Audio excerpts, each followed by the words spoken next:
아니 통일되면 북한 먹여 세금 50% 내야 된다고? 안녕하세요, 진보수 청년입니다. 대한민국 통일에 반대합니다. 대한민국 통일은 쪽방입니다. 통일 그 자체에 반대합니다. 1945년 해방과 1948년 건국 이후 한국인들에게 절대적 현실의 안보 위협은 오직 하나, 북조선입니다. 실제 한국 영토 전체를 엉망으로 추토한 것은 역사 전체를 통틀어 북조선의 침공으로 시작된 한국전쟁이 유일합니다. 이 전쟁으로 역사상 가장 많은 한국인이 목숨과 재산을 잃고 도시와 산업 기틀이 엉망이 됩니다.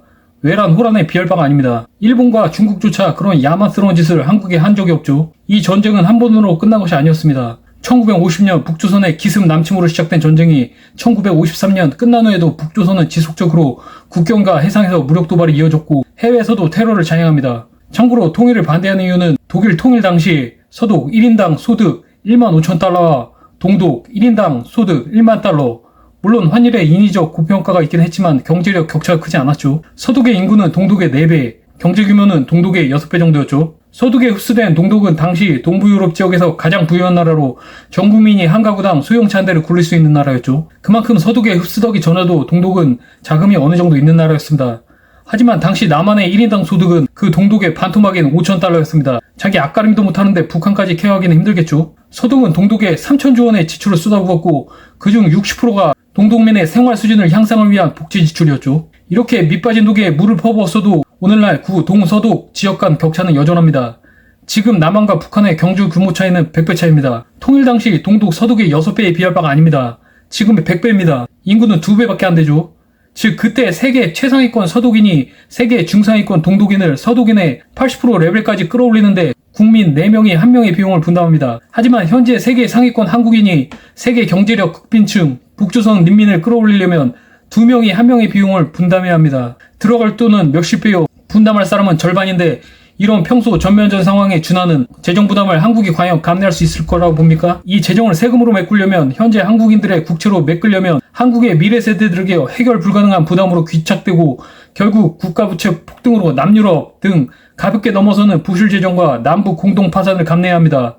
저는 통일 반대합니다. 선조들이 힘들게 얻은 한반도 반만년 역사상 최고의 경제적 발전을 허무하게 무너뜨려야 할 만큼 통일이라는 게 중요한 일인가요? 통일은 쪽방입니다. 통일은 곧 한국에서 좌파 정당의 권력 독식으로 나타날 것이고 정치적으로 북조선 2,500만 명의 표심을 잡기 위해 아르헨티나 페로니즘 따윈 비교도 안 되는 포퓰리즘 경쟁이 넘쳐날 겁니다. 지금 한국의 서민이라 칭하는 사람들만 봐도 빈부격차니 흑수저니 뭐며 남의 돈, 부자, 기업 돈으로 자기 삶을 끌어주기를 바라는데 더더욱 맹목적 평등 개념이 충만한 북조선인들의 요구는 더했으면 더했지 덜할 수가 없죠. 같은 나라가 되는 순간 잠시의 차별은 받아들이더라도 몇 년 안 가서 지금의 한국인들과 같은 레벨의 삶을 요구할 겁니다. 자신들의 기여는 생각하지 않고 대우만 갖게 말입니다. 정치적, 문화적으로도 통합된 동독은 지금 북조선과는 레벨이 달랐습니다. 심지어 동독의 여성 인권은 서독보다 더 높았을 정도죠. 과연 북조선 출신들이 한국이라는 현대 문명사회에 쉽게 적용하고 자유만큼 책임도 중요하다는 개념을 받아들일 수 있으리라 보시는가요? 경쟁은요, 노동윤리는, 거래 개념은 북한인들이 알 수 있습니까?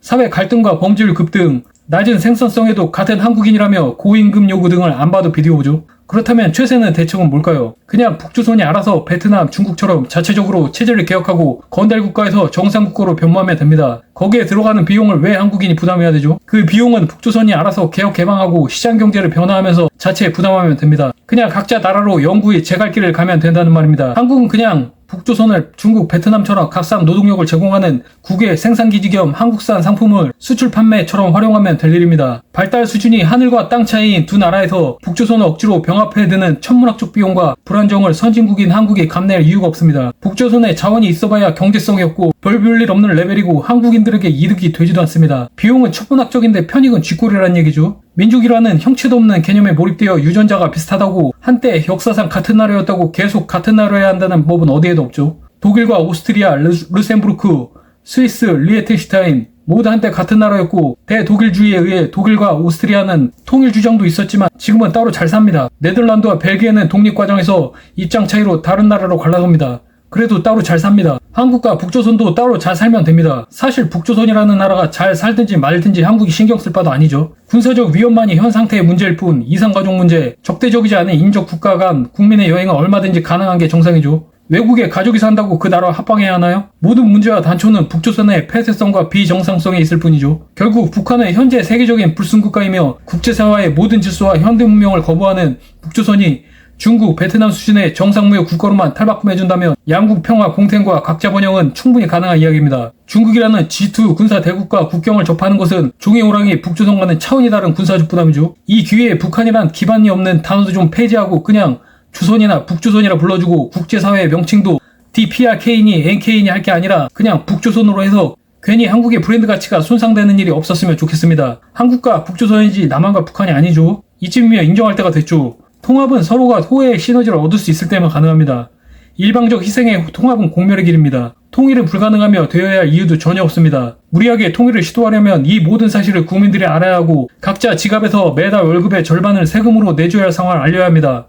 그래서 오늘 한 줄 평, 통일이라는 게 과연 필요한 물건인지부터 알아야 합니다.